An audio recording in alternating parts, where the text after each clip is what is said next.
Kelly, I'm the principal of Pleasant Grove Elementary School. I'd like to invite up Mercy Vamawi. If she's going to lead us through the Pledge of Allegiance.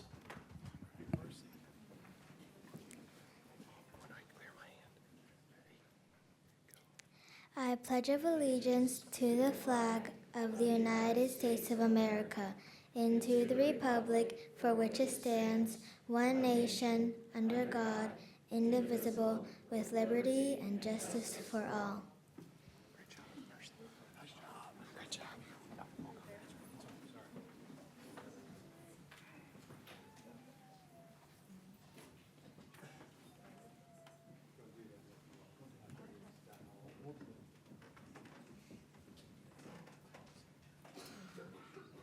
Thank you for that. That was nice. So, has everyone had the opportunity to review the agenda? Does anyone have any questions? Do I hear a motion? Mr. President, I move that the agenda for August 21st, 2025 be adopted as presented. Thank you, Mrs. Counts. Do I hear a second? Second. All those in favor, please signify by saying aye. Aye. Opposed? The ayes have it. The agenda is adopted. I will turn it back over to Principal Kelly for the CG Spotlight on Pleasant Grove Elementary. I'd like to thank the board for this opportunity. We get an opportunity to recognize people within our school about once a year, and I get to nominate a student, a support staff, and a teacher just to recognize them for all that they do. And first, I'd like to invite Mercy up here. Mercy, if you'd like to come on up. This is Mercy Volmawi. She is a fifth grade student at Pleasant Grove. She's just not your ordinary student. She is a leader and a positive role model. Mercy is patient, kind, humble, intelligent, responsible, accountable, and dependable. In the poem, The True Gentleman by John Walter Wayland, the author writes, "The true gentleman is a man whose deed follows his word, who thinks of the rights and feelings of others rather than his own, who appears well in any company, a man with whom honor is sacred and virtue safe." Before everyone here tonight, I'd like to deem Mercy the true gentlewoman, as she demonstrates all these wonderful characteristics with everyone in our school and our community. Thank you, Mercy, for your leadership, your commendable character at Pleasant Grove. Please join me in recognizing Mercy.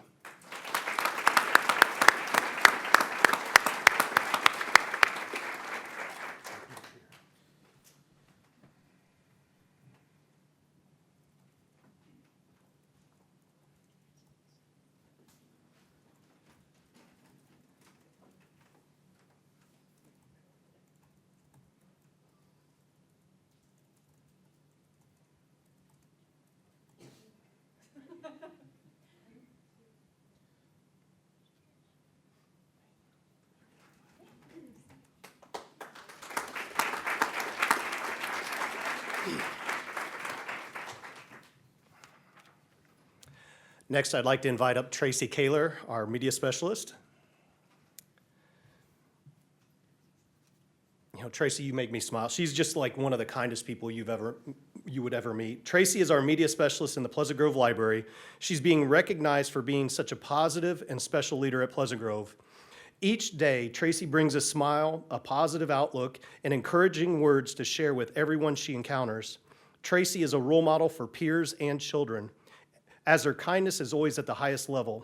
Students and colleagues will always remember Tracy for her kindness and her willingness to go an extra mile in any endeavor. She is the first to lend a hand for help, a hug for encouragement, or a shoulder to cry on when needed. Tracy, thank you for all that you have done and continue to do at PG. Your vibrancy makes a difference with our students, our colleagues, and this community. Your 26 years at Pleasant Grove, from Title I tutoring to being a kindergarten assistant, and now your role as the lead lady in the library, know you are appreciated. Tracy Kaler.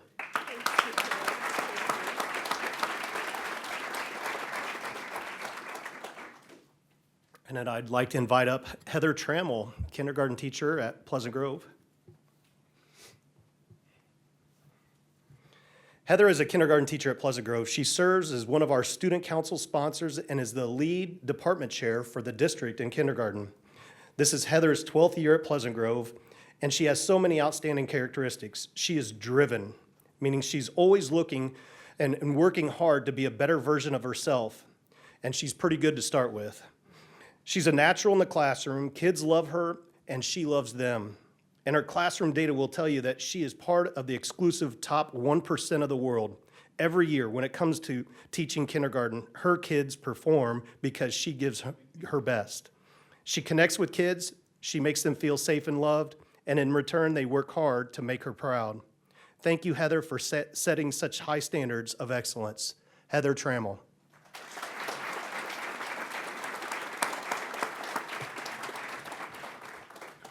And thank you for this opportunity.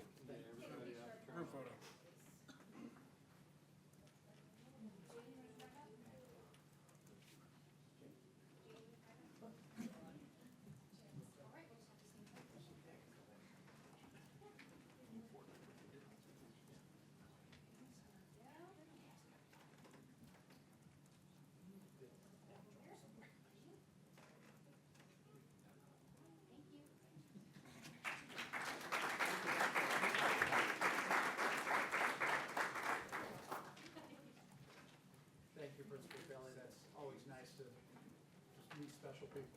Thank you. We'll go take pictures. Next on the agenda, we're going to recognize the state softball, and I'll introduce our principal, Mrs. McMahon, who will take it from here. Hi, everyone. Thank you for coming. We have a full house tonight. I love seeing all of our student athletes here and our coaches supporting them. We had a very successful spring season, so it's my honor and pleasure to bring up many of our student athletes and give them the recognition they deserve. So will our softball state runner-up please come up? All of you, yes. Come on up. And we have two coaches. Is that Coach Coleman is coming up, and come on up, Coach Spears.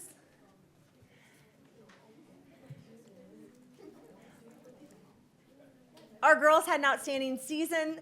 Every time you would ask Coach Coleman about this group, she would just have nothing but positive things to say and how they really just fought and battled every step of the way. When you watch them play, they are fun. They play with tenacity. They have a great time together. You can tell that they actually get along for the most part, which was fun. They battled through that state game where it stormed and poured and you had to go back and come back the next day, which showed your true mental toughness, and we're just really proud of you. We also were able to have an IHSAA mental attitude winner, Sydney Herman, who's not here. She had, what'd you say, wisdom teeth? And tonsils. So, but again, we're just really proud of this group of ladies up here. They're going to do great things. So congratulations, girls. Need a picture.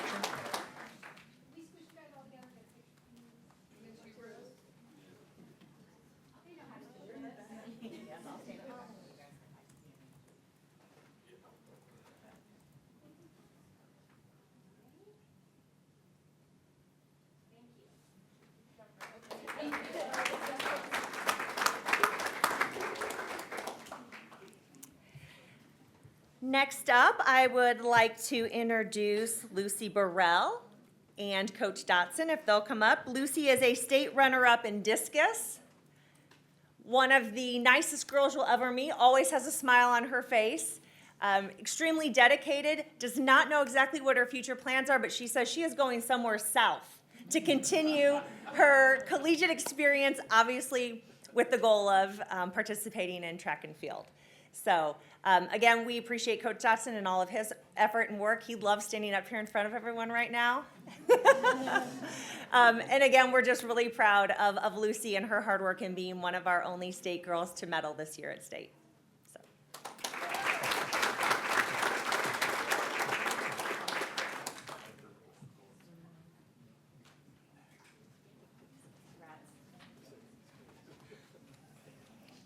And last but definitely not least, our girls tennis team, state finalists. So if they would all come to the front.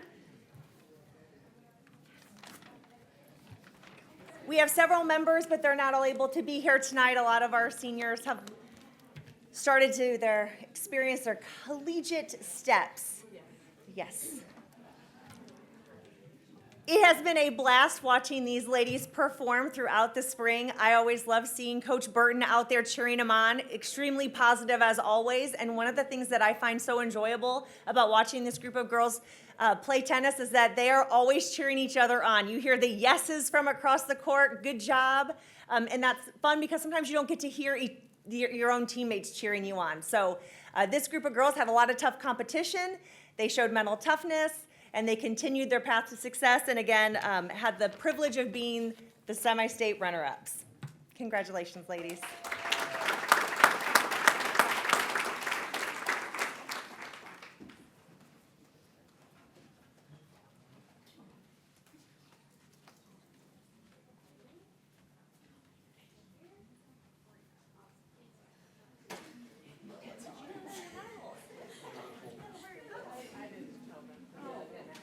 That's all right. They look great. Before you all leave, I want to give a shout out to great coaches and great athletes. But it all started when mom and dad put you a car to take you to that thing you thought you liked to do, and they have stuck with you. So a big shout out to all the parents and the ones not here, because we know you have worked hard to get those kids where they need to go. And everything is centered around that sport, hasn't it? So anyway, congratulations.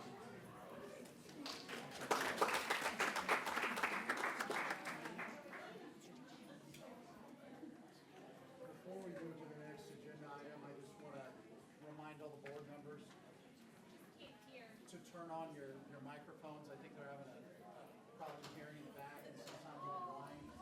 We have to keep the door open. It's an open meeting. So bear with us. We'll take a 30-second here as the noise calms down a little. All right. Are we good? It sounds like there's something going on in the back there now. All right, great, thanks. So next, we're moving on to reports, and we have a report on our strategic planning committee. And Dr. Long, are you the one presenting for us tonight? Yes, I am. Thank you. You can hear me take the paper clip off. Mike's working. So tonight, we're really proud to be able to present our strategic plan for the 2025-2030 school years. And this is a great experience for me. Hopefully it was for everybody that served on the committee. You can go ahead and, tonight we want to talk a little bit about our process, who made up our steering team, how we engage the community, our vision, mission, and values, and our pillars, and how we communicated this, or how we will plan to communicate it. So we started off with my leadership team, the cabinet got together, we worked with building principals, they invited people from their building to be on the steering committee. We had our first meeting and we shared out our community-wide survey, received input on satisfaction, perception, values, communication, safety, and facilities.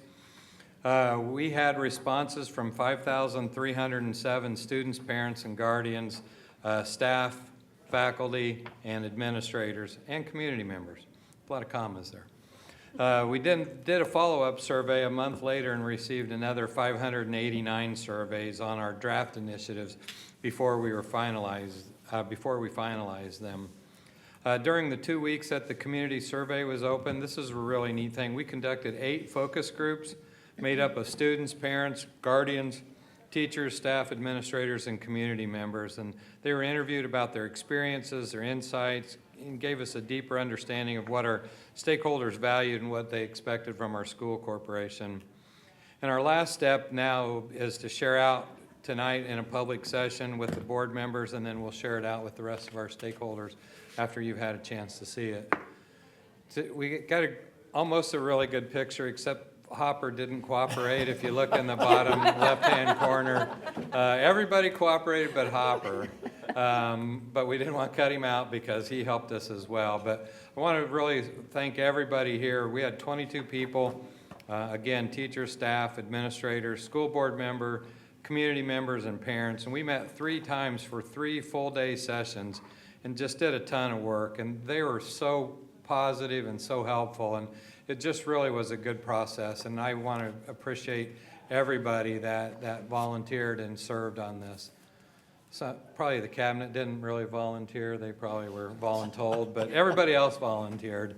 I want to show you some video that we did. This is kind of the video that is the overall process, and we'll push this out to our community as well. But Stacy and her team did a really nice job of putting this all together, and it's worth showing tonight to everybody. So go ahead, Kristen.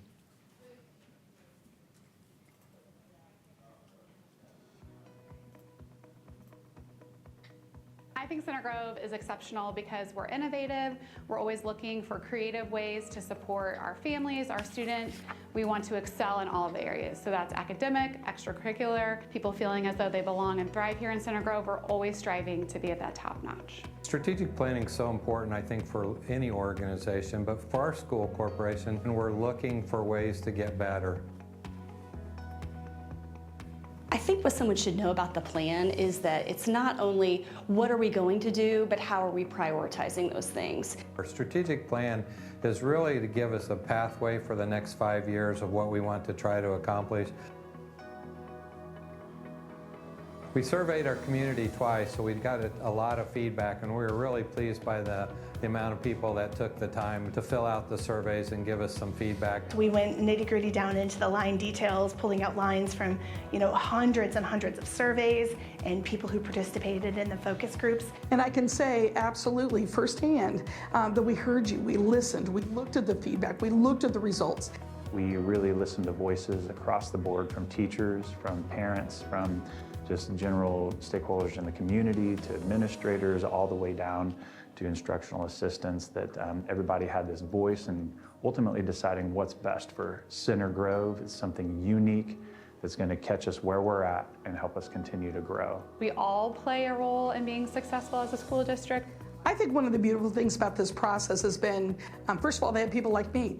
I'm not an employee. I don't get paid to do this. My child has graduated, but yet they're listening to people in the community. That's why I was here, was to bring a voice from the community. Every single person here has been committed to, throughout this process, to find ideas, to work through strategies, to create something that is bigger than just the people in this room. Center Grove is a special place.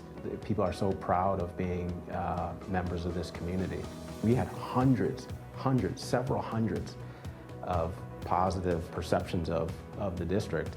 Oh, I'm very proud of the kids we produce. I still mentor with our robotics program, and I watch the potential and how we teach them to be leaders. We teach them to be community participants, and we teach them more than just one thing. They're learning so much about life, and I'm very proud of Center Grove for doing that, and I think we do a good job.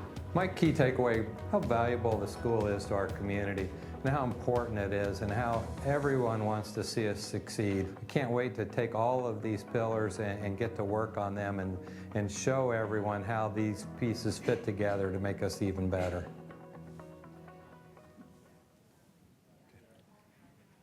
Go ahead. Go ahead. Oh, maybe. Or we can watch it again. So you can see some of the numbers here. It's important really to know that we spent more than 7 months of in-person meeting. We met virtually. We poured over all the data that we collected. We felt like we were, for the first time, able to hear from all the voices, including students, teachers, non-teaching staff, administrators, support staff, and community members. So as we looked at our strategic plan, we, from the feedback that we received, we felt like our mission and vision were still on point, and we saw no reason to change those. But that became the foundation of our strategic plan.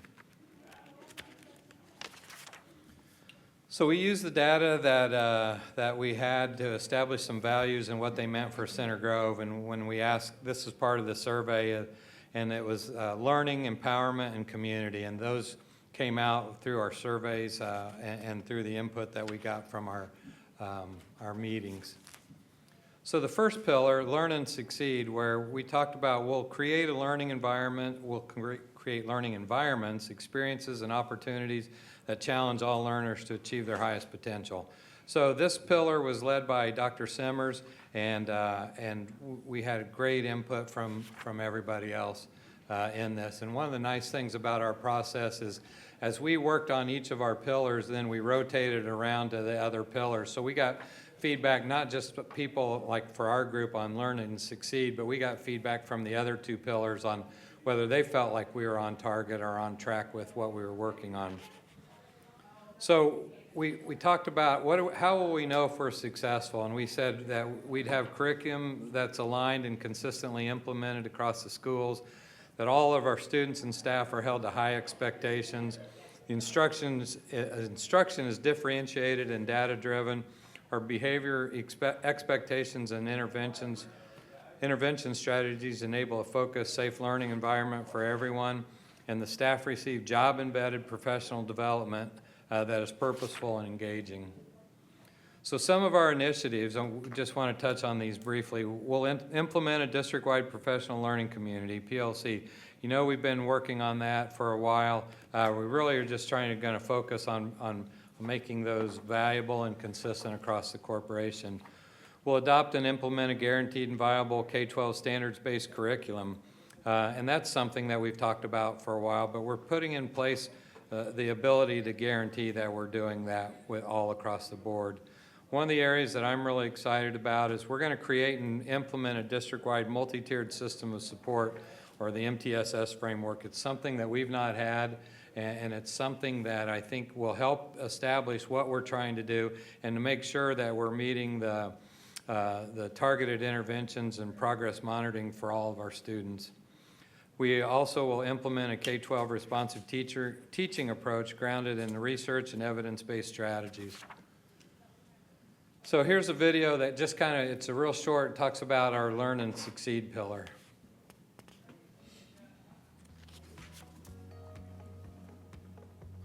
My name is Greg Werner, and I'm a teacher here at Center Grove Community School Corporation. I teach physics, and I had the blessing of being part of the Learn and Succeed pillar. I'm Jeff Williams. I'm a community member in town. We've got 2 kids that go to school here in Center Grove. I'm a faculty member at a local university. Got to leverage my knowledge of education there and being a member of the community. My name is Lynn Summers, and I serve as the Assistant Superintendent of Teaching and Learning in Center Grove Schools. So with the Learn and Succeed pillar, we really wanted to make sure that our students were getting an excellent experience. So we first started talking about what is our curriculum. Being an educator myself, the curriculum really makes me excited because curriculum is sort of the framework, that everything's going to build off of in terms of from a learning standpoint. I believe that our pillar is an important part of the strategic plan because that's why we're here, is to serve our community and to ensure that our students are excelling at high levels. The best way that we can do that is by ensuring that our instruction is research and evidence-based. Making sure that our students are going to get that guaranteed and viable curriculum that's going to take them to the next level. Ensuring that we're producing students that are ready for the workforce, for post-secondary learning, that they're gaining transferable skills, not just being able to be successful on state tests or other standardized tests, but that we are consistently delivering a viable curriculum for all of the learners in the district so they can go be successful in the next steps. That's what I'm really excited about, seeing that unfold. And talked about, well, what does this look like in the classrooms, identifying weaknesses that students may have. So as an educator, I want to know that whatever I'm being asked to do has a lot of value, and it's something that's going to endure, and that it's something that's best for kids ultimately. I believe that our community expects excellence, and that means excellence in all areas. And so when I think about my role and what our students deserve, we want to be the best. We want to know that we're offering excellent educational opportunities for all of our students. And when I say all, I mean all, regardless of what supports they need to be successful. Thanks. Our second pillar was Belong and Thrive, and it focused on empowering our students and staff to thrive by building supportive environments where they feel a deep sense of belonging and connection. This pillar was led by Ms. Berger and Mrs. Brown. We said, we will know we are successful if each student and staff member reports feeling safe, valued, and connected at school. And you remember we did the survey at the beginning of last year to gauge where we were with our teachers and staff. Strong conditions for learning practices are embedded in daily instruction. Students and staff will have regular opportunities to lead, share, input, and shape their school experience. and all schools promote a culture of empathy, kindness, and mutual respect. Some of our initiatives we'll develop, train, and implement a set of K-12 core behavioral expectations and common language across the schools. We'll dedicate instructional blocks. Some schools call it community time, WIN, STAR, but anyway, we'll dedicate those times in all of our schools to deliver a consistent Tier 1 curriculum focused on employability skills, core behavioral expectations, and common language. And we'll also establish opportunities for staff professional development on personal wellness and a work-life balance, and enhance our regular staff recognition systems. It's a short video on our Belong and Thrive pillar.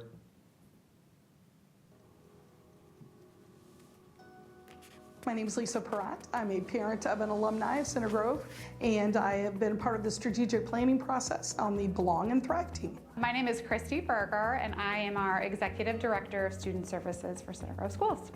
You know, Belonging and Thriving is about making sure that we're all of our students, as well as our staff, our parents, and our community, feel like they're heard, they're included, they're represented. Really wanting our students and our staff and our community to feel like Center Grove is a place where they can come, they feel a sense of belonging, and it's a place where their kids or them as staff members can really thrive in either their job or as a student. I really like how that pillar aligns nicely with the climate survey and the work that we're doing with our students to make them feel welcome at our schools. And it really just gave us a good perspective on how they feel about our buildings, where we're doing well, some places that we could grow. Physical safety was a really strong area on our survey. We were really proud of that over the work we've done the last few years. As a therapist myself, I see the value of that mental health work as well as the behavioral and the emotional support that we provide to kids and families in our community. I think that's the #1 reason we're here. We want our kids to be successful, and so in order for them to be successful, they have to feel that sense of belonging. And so we're always looking for creative ways to support our families, our students. We're always striving to be at that top notch. In our third pillar, communicate and engage, Dr. Taylor and Mrs. Conrad worked on that. That pillar focused on fostering a culture where constituents feel heard, valued, and engaged by creating meaningful opportunities for participation, feedback, and connection across the Center Grove experience. And how do we know? We will know we are successful if the communication is timely, clear, and accessible for all members of the community. Stakeholders feel informed about key school and district decisions. Students, families, and staff know about and can access opportunities for learning and growth, and school leaders and staff create regular channels for feedback and two-way communication. Some of those initiatives to accomplish that is we'll develop and implement a district-wide communication process that includes clearly defined standards, platforms, and best practices. We'll enhance and expand opportunities for stakeholders to provide feedback. We'll create and maintain centralized user-friendly systems that facilitate access to learning and growth opportunities.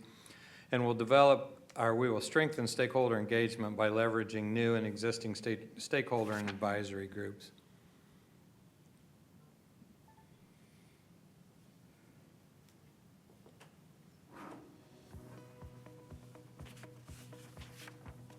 I'm Jane Dennigan Smith. I'm a member of the Center Grove School Board. I'm also a parent of 2 Center Grove alumni, and I was a part of the Communicate and Engage pillar.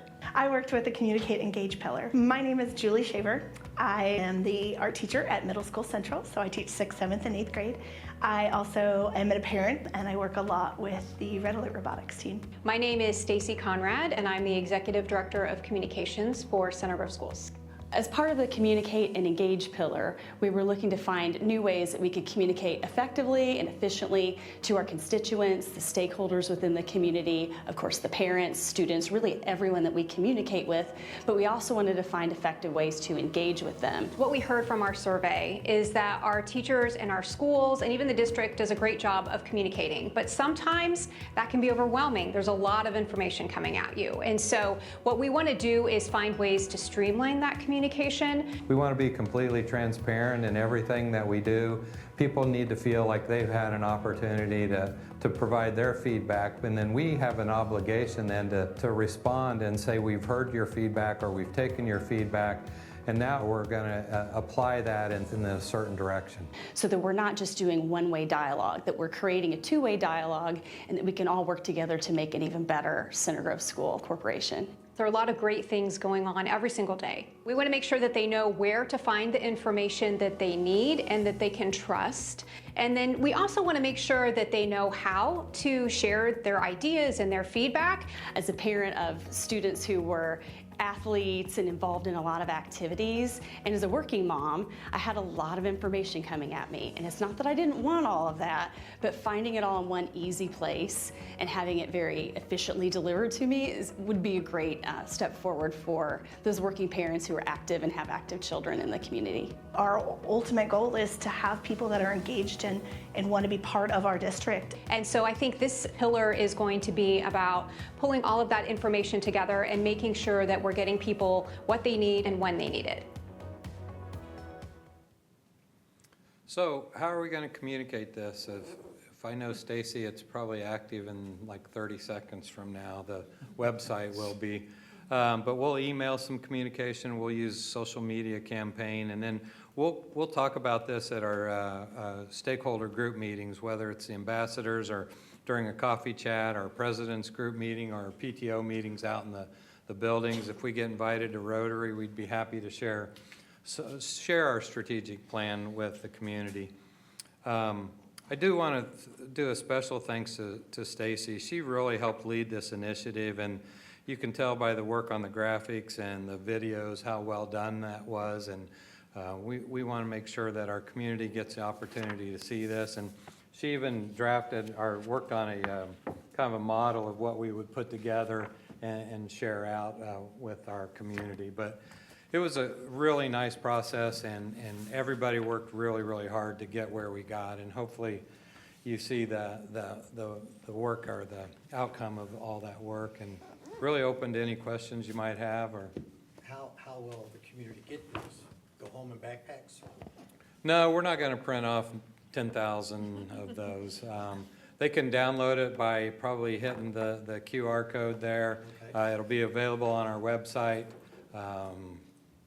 Probably, did I hit them all, Stacy? Okay, So ample opportunity. sure. Anybody else? Any other questions, comments? Nice work. Yeah, that's great. I'm just sitting here for the first time we did a strategic thing to where it is now, how much more smooth it seems to have run, and actually more intense than the first go-around we did. But that's normal. It's a different process. We use a different process than we'd used in the past, and I like this because it allowed us to get more input instead of just the people that were in the room at the time. And I think that's one of the flaws in the way we used to do it, is we heard those voices of the people in the room, but we didn't know whether that reflected the entire community. And by doing the surveys and the things that we did, we were able to get more feedback than we've gotten before. Jane, do you have anything else to add, being the? Yeah, no, I mean, it was a great process. It was efficient. I think the fact that you had the 3 all-day sessions, it was just so much better to get people together and, talk it out, hash it out, versus trying to have that drip of an hour here and an hour there, and you have to keep refreshing. I also thought that the team that you worked with was great in terms of going away between those meetings and kind of synthesizing so that we could always keep moving the ball forward every time we met. And of course, Stacy, it was a fantastic job of just summarizing it all. And I love the way it's come to life. And I think the thing as it kicked off that I kind of had in the back of my mind was how actionable was the output going to be. And I think we have some really clear actions. And I mean, a strategy is just a strategy until you actually execute it. So having that clear set of steps and action items, I think, is great. Thank you. I just, pardon me, I'm trying to fight a cough that just came up in the last 5 minutes. But I want to thank not only, the staff, the cabinet that participated, board members, superintendent, but also the community members. And I agree. I think it was great that not only people in the room, but looking through the surveys gave you input from people that couldn't even physically be there. So every few years, every 5 years, this needs to happen. I'm glad it did, and look forward to implementing the recommendations from this group. So thank you for all your hard work. Thank you. Just one other thing that you mentioned that sparked something. I think the other thing that was cool about it was we were not just served up the summaries of the data. We had time in the sessions to go through and really dig in and look at different cuts of it and understand all the inputs. So it wasn't like we were kind of getting that surface level, here are the main conclusions. You could double click and you could really see what was behind all that. So those inputs weren't just numbers up on the slide. It's really the input that we used. Yeah, thanks, good point. Thanks, everybody. Hearing no other comments, we'll now move on to a report by Dr. Simmers on student performance data. Mr. President and members of the board, I want to, first of all, thank you for giving me the opportunity. Yep. Can you guys hear me back there? I'm on, is that better? How about now? Can you hear me now? You know what, Dr. Simmers, let's change seats because this one's working. I'll go up there if you want me to. Does that work? Can I do that too? Mine's working. Is this better? Yeah. Oh, wow. So again, thank you for the opportunity for giving me the opportunity to give you an overview of our 2025 student performance data. Kristen, I'll go ahead. Tonight, I really want to kind of give you that 15 to 20,000 foot view. I want to talk through some of our academic goals, where we are with testing in Indiana. You do not have to do that. Thank you, though. Sorry. Our comparative data, looking at iRead, iLearn, and SAT, and then also looking at some peer school data. So if you could leave that there right now, Kristen, that would be great. As you can see, when we talk about the academic goal, this is directly from Pillar 1, Learn and Succeed. So again, looking at those learning environments, experiences, and opportunities that will challenge all learners to achieve at their highest potential. And how are we going to know that? That's going to be with an aligned curriculum, data-informed instruction, evidence-based practices, and clear expectations, supporting high quality and engaging learning. And I will kind of dive into some of those initiatives that we have already started throughout this school year. We're going to take a look at the success criteria as we move through the presentation this evening. Next slide, please. Wanted to take an opportunity just to remind the board of some changes in testing and accountability requirements that have happened over the last 3 to 5 years, and that will inform some of the data and information that I share with you this evening as well. As a reminder, we have iLearn that is administered to our students in grades 3 through 8.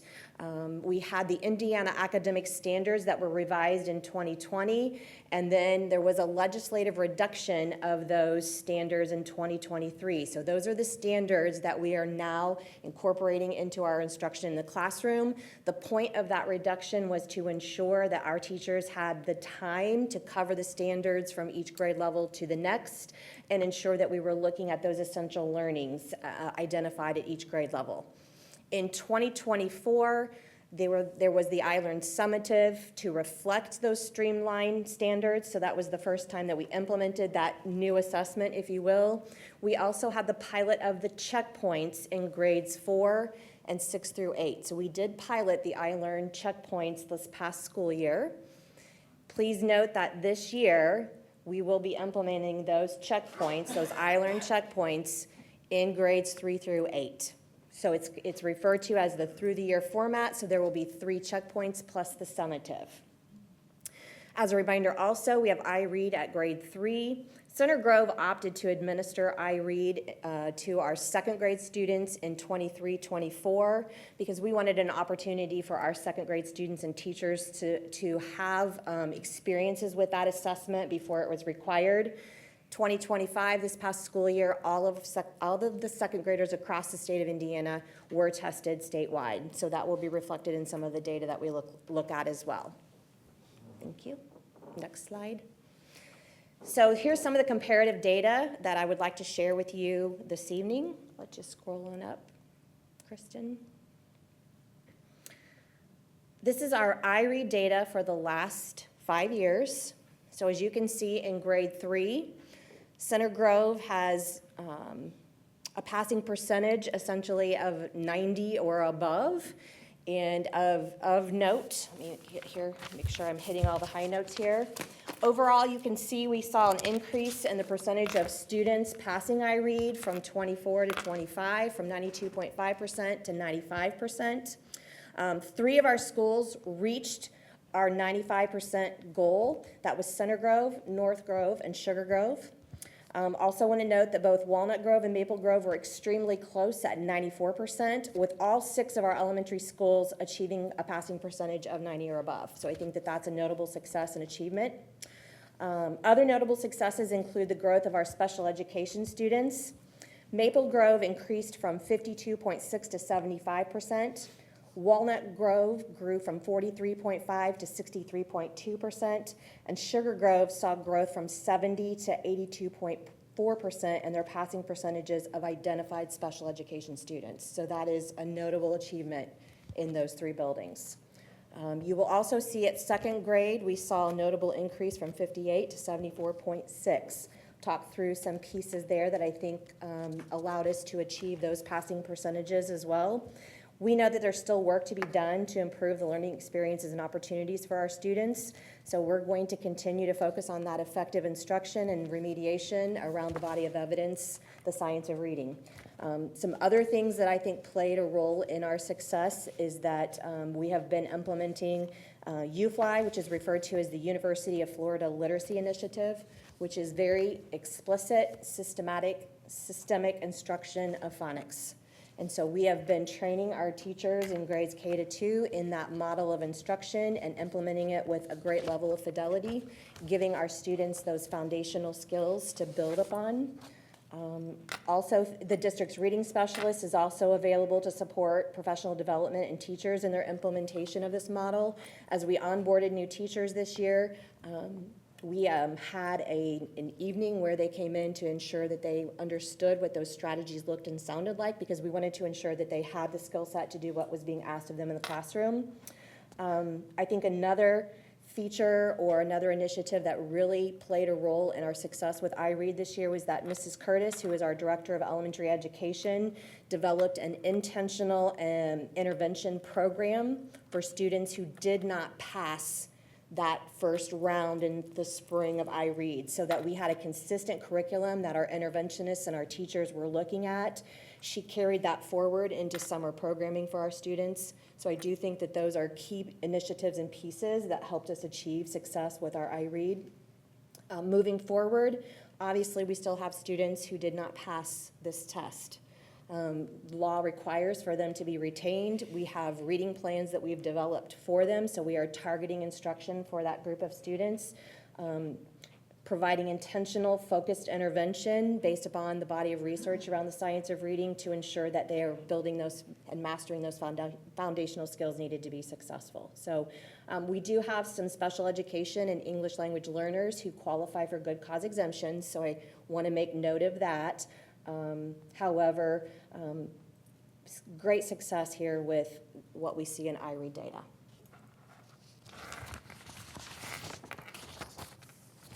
I want to give you a moment to take in all of the data on this particular slide before I move to the next one to show you some trends and themes that I think are important to note.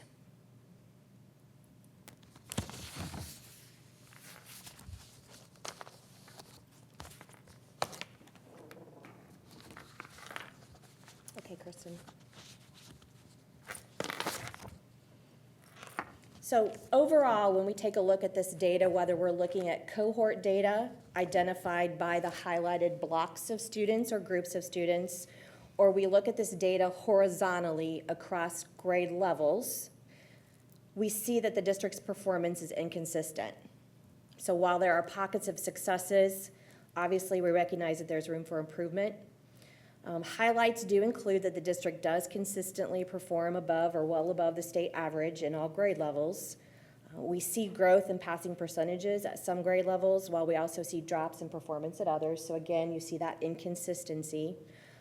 In reviewing cohort data of students, we see that similar pattern of inconsistent growth. So in other words, if I look at the highlighted cohort, you can see in third grade, passing percentage was 51.8. Same group of students was 57.4 in fourth grade. Same group of students was 51.5 in fifth grade. 52.5 in 6th, 48.2 in 7th. It's the same group of students. So we see that inconsistent growth. And please hear me say that these passing percentages are reflective of both English language arts and math. I'm giving you the overall view this evening. So in review, and you see the same pattern with our green cohort group of students, and that same pattern with our blue cohort of students. In reviewing this data, obviously it's also important for us to disaggregate and drill down. So in other words, some of the disaggregation that we're looking at is English language arts. Do we see similar patterns in cohorts moving vertically? In math, our data indicates that we have stronger performance in some grade levels in math than English language arts, so that's important for us to note. We also need to look at subgroups of students.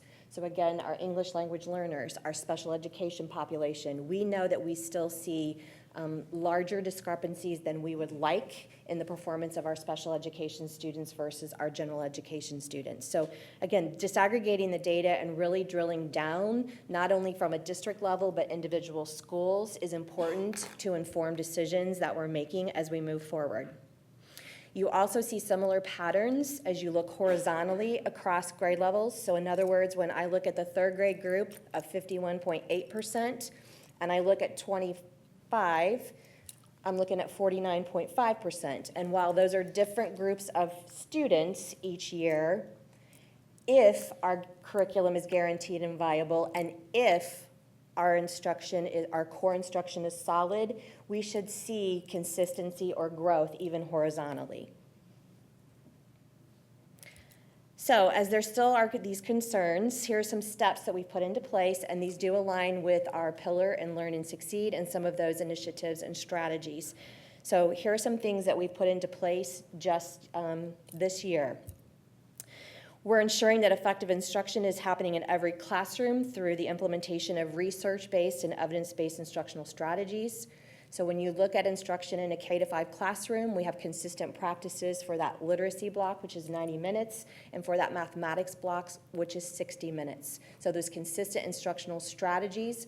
Marzano's research around high reliable schools would indicate that, or supports that, if we have a very systemic district-wide instructional process, then we can look at program evaluation and know what changes we need to make to support students. So again, that's that core instruction when we talk about tier 1 of our multi-tiered system of support, making sure that those learning experiences are equitable for all students and that we are engaging in intervention support when students aren't mastering those skills in core instruction. We have developed standards-based curriculum maps in grades K-5 with aligned resources to be implemented in reading, writing, and math at the elementary level this school year. Using the iLearn test blueprints and those test item specifications, we have vertically aligned to ensure that our curriculum is guaranteed and viable. Guaranteed meaning that every student is offered the same opportunity to master those skills and standards, and viable meaning that the time that we've allotted gives them the support that they need to master those skills within that grade level. Moving this work forward to the secondary level will be important as we look at the middle school iLearn test blueprints and item specifications. We're implementing a co-teaching model in our elementary schools to effectively address the needs of our special education students. So that is something new at the elementary level. These classrooms are co-taught by an elementary and special education teacher. So when we think about that subgroup of students, we're directly impacting the instruction that they're receiving. We're strengthening instructional strategies that support our English language learners through building background knowledge, content, and language acquisition at the same time. We're utilizing weekly PLC time and professional development time with our new schedule to build the collective efficacy of our teachers. You've heard us mention Hattie. Hattie's research as a predictive measure of student success. Collective teacher efficacy is one of the greatest correlating factors to improve student achievement. So we're being very intentional about that PLC structure and accountability, putting accountability structures in place and looking at professional development to support the growth of our teachers. We are using a student-centered coaching framework in grades K-12 to support our teachers in their implementation of curriculum instruction. That looks like progress monitoring, problem solving, modeling, co-teaching. They're there to support the work of our teachers. We're targeting students for remediation and intervention through our RTI and MTSS processes. And again, we're utilizing our PLC model as teachers collaborate to intentionally inform their instruction. I think the last piece I'd like to mention here is that we are putting accountability structures in place. Smokers research indicates what gets measured gets done, so that helps us improve as a professional learning organization, and we can't shy away from accountability. I'll let you move on to SAT data. The district's passing percentages on the SAT are well above the state averages, as you can see. However, you can also see that we've continued to decline in percentage points in math, which has impacted the high school's overall passing percentage in both content areas as you look at that data. Mrs. McMahon has already taken the lead in working with the math department to take a look at our math curriculum, utilizing the SAT blueprints and item specifications to ensure that our curriculum is aligned to the expectations of that assessment. She's also collaborating, and the math teachers are collaborating with other high-performing schools to take a look to see what they're doing and how is it that they're achieving the success that they are. Like, what can we learn from them, and what can we learn from their aligned curriculum work as well. Knowing that the SAT is only one option for meeting graduation requirements, we're also continuing to create and look at opportunities for students to meet those requirements with other pathways. Yes, please. Did want to highlight a noticeable achievement or success that I had not shared with the board previous to this evening. Our biology iLearn data is a notable area of success. Obviously, we still have room for improvement, but I did want to share this with you as we're seeing some significant growth here as you look at our passing percentages on the biology iLearn assessment. We're super proud of their work. This is an example of a group of teachers really honing in on the PLC process and using data to make some decisions. They've already noted that as we move forward, similar to SAT scores, we have a lot of students in what's referred to as the approaching proficiency category. About 29% of these students that didn't pass are approaching proficiency, so we're using the PLC process to zone in on this group of students. So really want to note that achievement and how they're using the PLC process to really make some notable gains. Would also just like to briefly share that our AP scores, while I don't have a slide on this, our AP scores are increasing. The number of students who are taking and accessing those courses is increasing. And this past school year, every college student earned an advanced degree, 100%. Okay. Obviously, we also like to always take a look at our graduation data. You can see that the high school continues to work diligently to successfully graduate our students. These percentages have continued to inch in a positive direction until 2024, where we saw a little bit of a dip from 97.6 to 95%. Mrs. McMahon and her team were not satisfied with this graduation data, so they've worked really hard over the past school year to put some structures and systems in place to support what I'm going to call those striving students, those students who are close, and we want to pull them over the line and help them hit that graduation pinnacle.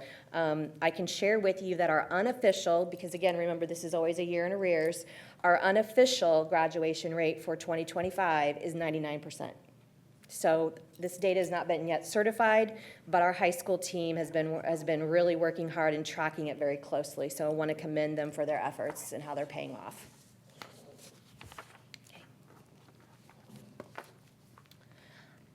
I know that this is data that our board and community always appreciates when we take a look at our student performance data. So you can see again, Center Grove does well in comparison to other districts in Johnson County.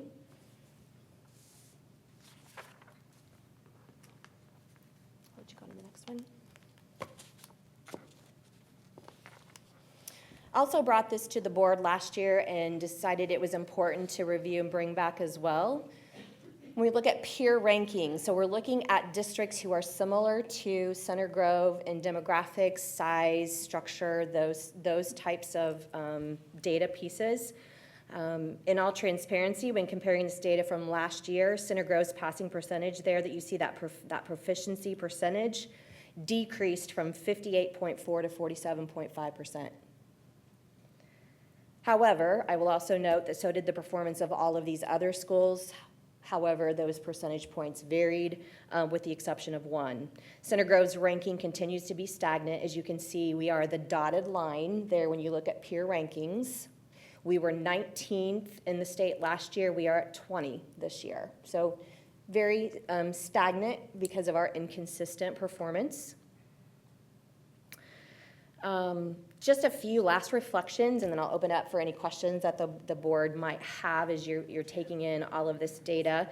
Our leadership team, so that was cabinet, the T&L team, our principals, APs, and deans will be collaborating with Dr. Rhonda Rose, who is a retired educator. She's a consultant who actually does some work through Solution Tree. She wrote the book called The Deliberate and Courageous Principal, which is on the actions and skills that create high-performing schools. We had our first session with Dr. Rose this past week where we talked specifically about holding the tension.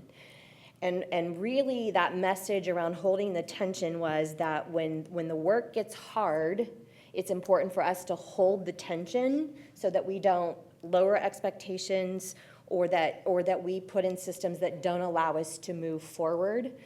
So as I've had an opportunity to reflect on that professional development and coaching that we received as a leadership team and this data and the work and that has been poured into where we are currently moving forward, I have, and this is the elementary teacher in me, so I'm gonna take it out here and make sure that I don't mess this up. This is my reflection here. This is our story. It has some pages that are hard to read. The data doesn't tell the story we want it to. But this data is just one chapter in our larger story. Our story is also about resilience, hard work, and a community committed to growth. Behind every data point is a student, a teacher, a principal, a staff member, and a family, and a ton of hard work and effort. The T&L team and our principals are working tirelessly to support teachers and students. Our teachers, instructional coaches, and staff are giving their all every single day, without a doubt, adapting, innovating, and supporting students. It's truly a team effort. We're not waiting for change. We're building it because that's what our students deserve. We're using this data to guide decisions, target resources, and strengthen instruction. We're focusing on professional development, collaboration, and instructional strategies that make a difference. And we're already seeing small wins and pockets of growth. Our story isn't finished. This is just one chapter. Together, we're writing a revised one, where hard work, focus, and dedication lead to stronger outcomes. This is about continuous improvement, not quick fixes. Change is messy, but we must hold the tension. This data is real, but so is our effort, our heart, and our determination. My hope is that this is the story we will continue to write moving forward. I will entertain any questions about our data. I thought you said something about when the second graders failed, I think it was second grade, there's a packet, or is that third grade? So our second grade and third grade take iRead. We are given guidelines around summer programming for students who should be invited and who shouldn't. We have developed a curriculum to address that data. So in other words, we get that data back, Jack, soon enough that we start intervening in interventions immediately in the spring. Our third grade students are given multiple opportunities to take that again in hopes that they pass the assessment and do not have to be retained. We have groups of students who take as second graders who take it again. So it's not necessarily a packet, it's a curriculum that is being delivered by our teachers to ensure that we are being very explicit in that instruction, because we can tell from the iRead data what skill sets or what skills are lagging, if you will, that we need to address. So we're not looking at a summer school situation? We do have summer programming for second and third grade. Well, I knew we had some, but Yeah. okay. Mm-hmm. Can we go back? I had a question to the iRead data. Mm-hmm. And I think I asked the question last year and I didn't understand the answer then, so we'll see if maybe I'm asking a better question. And I don't know if I'm going to give you I think I know what you're going to go, but go ahead. So when we're looking at 2025, right? Mhm. Well, let's look cross-section, actually. Let's look at 2024. Our second graders were 58%. So that. So they would be third graders in 25. Correct. So that's 95%. That includes the 58%. It does.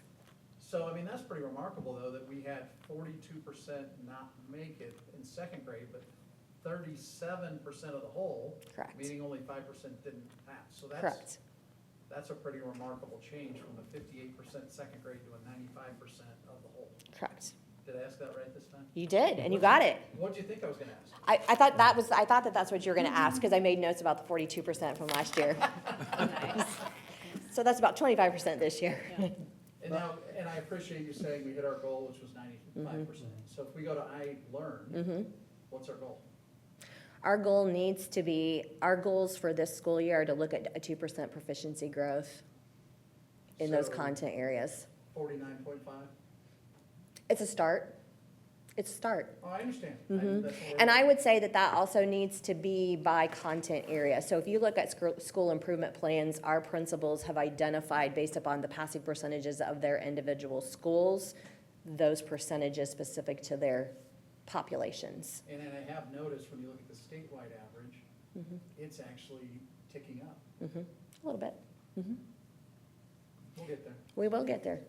Well, I and was- Just throwing out a challenge. to Mr. Daniels' point, we get them to a certain level.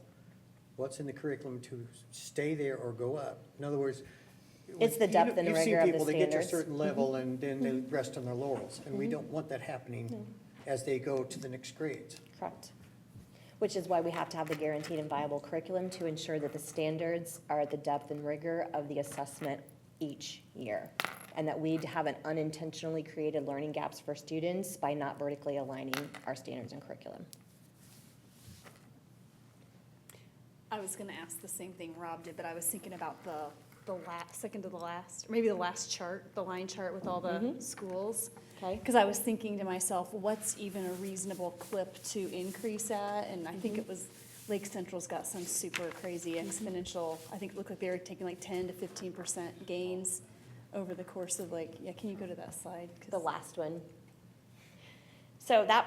Which that one's kind of Yeah. ridiculous. That's an outlier, but I'm just Yeah. trying to think of, like, what makes sense in terms of a goal, and maybe do you have a stretch goal, and is that 2% every year for the next It has 5 to be. years, or how do we? It has to be. I mean, essentially, we're saying if you look at our percentages either on this chart or the iLearn chart, that in most cases, we're performing under 50%.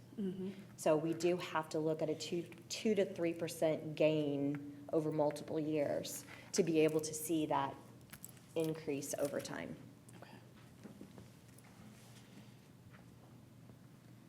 I also don't want it to go unnoticed that the cabinet and you, Dr. Summers, as teaching and learning, came to us talking about, hey, we need to rework our schedule in order to put some of these plans in. And I'm glad that, you did, and I'm glad to hear how you're using that time to, hopefully we'll see those results based on that time, seeing these numbers stick up. So I applaud you for those efforts to try to say, we've done it this way, we need to get better, here's a way to get better. So thank you for that. Thank and you. the whole Yeah, cabinet. yeah, I like the action plan that you went through, like, with each one of those. I mean, I think that's the important thing, it's not just look at the data, use it, measure it, and then figure out what the action plan is. That's great. I do want to acknowledge, this is a lot of work. We threw a lot at our teachers and our building administrators in last year, because we knew, we shared these numbers with you last year, and we're not going to shy away from them. They're not where we want to be, but we're not going to shy away from them. And we challenged the teachers this year and our building principals that, hey, this is going to be hard work. If it were easy, we'd be way higher than we are right now. So we've got a lot of work to do, but our teachers are going to work hard at it. Our administrators are, and if you see, we've got a bunch of our building principals here tonight, and I really appreciate them being here tonight to show support in what we're asking everybody to do. But it's not easy, and we hear some grumbling every now and then that it's not easy. And what we've said is, if you look at our data in the past, what about our past data says we ought to continue doing the exact same thing? And that's why we're doing what we're doing, because our kids only have a certain amount of time. You only get one shot at third grade, and we need to make sure that we're giving them the best third grade that we can give them, and the same in every grade level. And so we're going to keep working hard at it, and hopefully next year we're going to sit here and show you even more gains than we showed you this year. Fantastic. Thank you. Yeah, thank you. Thanks. Good, you back. Thank you.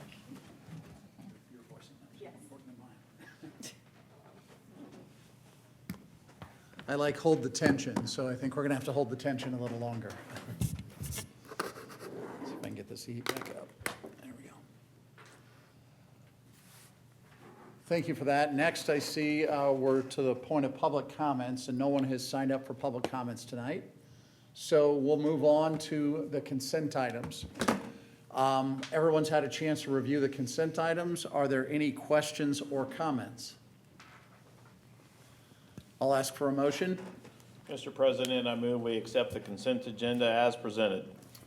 Thank you, Mr. Alexander. Do I have a second? Second. Thank you, Mr. Russell. All those in favor, please signify by saying aye. Aye. Opposed? The ayes have it. Next, we'll go to the action items. I'm sorry, was there? No, next we'll go to the action items. I think I heard an echo and I thought someone else was talking. Did it sound like you? It did. First, it's a second reading of the resolution honoring Ivan Smith. I'll turn it over to Dr. Long for an announcement on that resolution. Thank you. Thank you. Our board policy requires the two readings to be able to name a facility after someone. Tonight I'm presenting for a second reading our recommendation for naming the high school varsity tennis courts the Ivan Smith Tennis Complex. And like I said, board policy requires this to be done at 2 consecutive readings.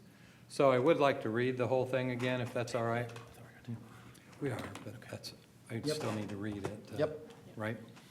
So, so this is a resolution honoring Ivan Smith and approving the Center Grove High School varsity tennis courts being named the Ivan Smith Tennis Complex. Whereas the Center Grove Community School Corporation, by and through its Board of School Trustees, is the authorized agent for purposes of managing, maintaining, and otherwise overseeing school property. And whereas Ivan Smith has been a tireless and lifelong advocate for the tennis program in the Center Grove Community School Corporation, and whereas Ivan Smith is recognized as a leader in Indiana high school tennis, and whereas Ivan Smith has been a dedicated and faithful servant to the Center Grove Community School Corporation through his service as a teacher, a department chair, and coach over the 47 years of dedicated service to the Center Grove Community School Corporation. And whereas Ivan Smith has been recognized for his many accomplishments, which include 781 wins, most of any Indiana high school men's tennis coach, and 2 IHSA team state championships, 2 IHSA team state runners-up, and he coached 4 IHSA single state champions and 4 IHSA double state champions, and was named the State Tennis Coach of the Year in 2001 and the District Coach of the Year in 2015, and was inducted to the Indiana High School Tennis Hall of Fame. Whereas the Center Grove Community School Corporation, by and through its Board of School Trustees, believes it's proper and fitting to honor Ivan Smith for his dedication, leadership, and exemplary commitment to the Center Grove Community School Corporation and the tennis program. And whereas the Board of School Trustees determines it's most appropriate to recognize the dedication and commitment Ivan Smith has shown to the state of Indiana and to the Center Grove school community by honoring him for his service through the naming of the Center Grove High School Tennis Complex in his honor. Now, therefore, the Center Grove Community School Corporation Board of School Trustees does hereby resolve as follows, that the Center Grove High School Tennis Complex shall hereafter be named the Ivan Smith Tennis Complex. Number 2, the Center Grove Community School Corporation Administration and Athletic Department are authorized to take all reasonable steps necessary to designate and identify the high school tennis complex as the Ivan Smith Tennis Complex. And a copy of this resolution shall hereafter be maintained in the official records of the Center Grove Community School Corporation. Thank you, Dr. Long. I believe it's the desire of the board to table this evening for next month so that Ivan can attend. There's a tennis match tonight. We obviously didn't want to pull him away from that. So do I hear a motion to table this for next month? I move we table this item for a vote at the September 18th board meeting when Mr. Smith and the tennis team can be present. Thank you, Mrs. Dunnigan-Smith. Do I hear a second? Second. I'll take a second from everyone. All those in favor, please signify by saying aye. Aye. Opposed. So we will table it and re-raise it at our next meeting. Thank you. Next on the agenda is a second reading of proposed policy revisions. I'll turn it over to Dr. Long. So also, to approve policy requires 2 readings of the board. We received no feedback or any changes to the policies we presented at last month's board meeting, so we recommend approving the policies we presented. Thank you, Dr. Long. Do I have any questions or comments from the board? Do I have a motion? Mr. President, I move we approve the second reading of the proposed policy revisions as presented. Thank you, Mr. Alexander. Do I have a second? A second. Thank you, Mrs. Counts. All those in favor, please signify by saying aye. Aye. Opposed? The ayes have it. Thank you. Next, I'll turn it over to Christy Berger, who will talk to us about an employability skills survey, and she'll give us some additional information. Thank you. Good evening. I'm here to request approval for our K-12 students to participate for the 4th year in our employability skills assessment and survey. As you all know, the IDOE requires that we teach employability skills, and so this survey provides us some feedback to see where we are on proficiency of those skills. It provides data and supports to our school counseling and our mental health team so that they can provide Tier 1, Tier 2, and Tier 3 interventions to our students.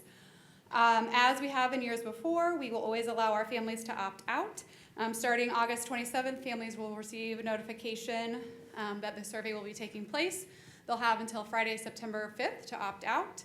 All of the questions will be listed on our website as well as sent through the memo to our families. And we ask that you approve us moving forward with the survey. Thank you. Yep.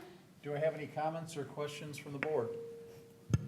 The only thing and it was just a reaction, it just, in middle school, Yep. seemed like a lot of questions. We actually asked our middle school counselors that this year. We used, a couple years ago, we adopted a curriculum that's called Reallyville, and that's what our students received during their WIN time.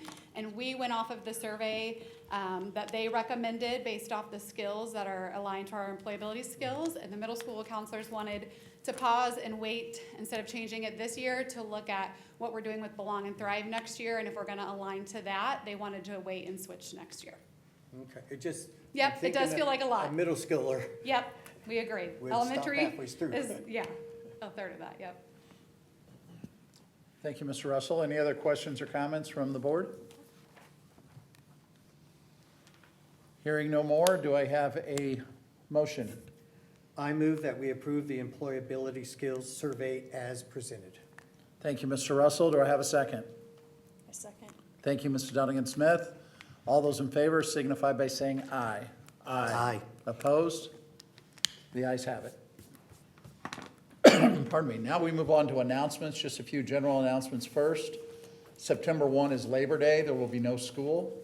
Our next executive session and board meeting will occur on September 18, 2025. After the September 18, 2025 board meeting, we will have a Good for the Grove work session. Mr. Russell, do you have anything else to add? Just a few. At our last alumni meeting, we just kicked it around and finally decided that on September 22nd, the meeting will be at 7 a.m. and the meeting in October, which is October 28th, will be at 6:30 p.m. Some of this is to maybe open the door that other people could attend. Having it 9 or 10 o'clock in the morning, you've got people who've already gone to work or just can't come during the day. So something we're just trying there. You want to add to that, Mrs. Rako? Okay. I have ISBA Board of Directors meeting Friday, tomorrow morning, in other words. So if any of you have any questions or concerns, get those to me. And then September 15th and 16th is the ISBA Fall Conference, which is always a good thing to attend. So let me know. Thank you, Mr. Russell. Mrs. Dunnigan-Smith, do you have anything to add? I do not. Mrs. Counts? Mr. Alexander? Nothing this evening, sir. Dr. Taylor? Dr. Summers? Dr. Long? No, thanks. I have nothing else to add, except glad to see that we're off to a good start to the new school year. We did have an executive session prior to this. We did not complete all of our topics, so we will be reconvening an executive session immediately after the meeting. Do I have a motion to adjourn? So moved. So second. Thank you, thank you. All those in favor signify by saying aye. Aye. Aye. Opposed? We're adjourned.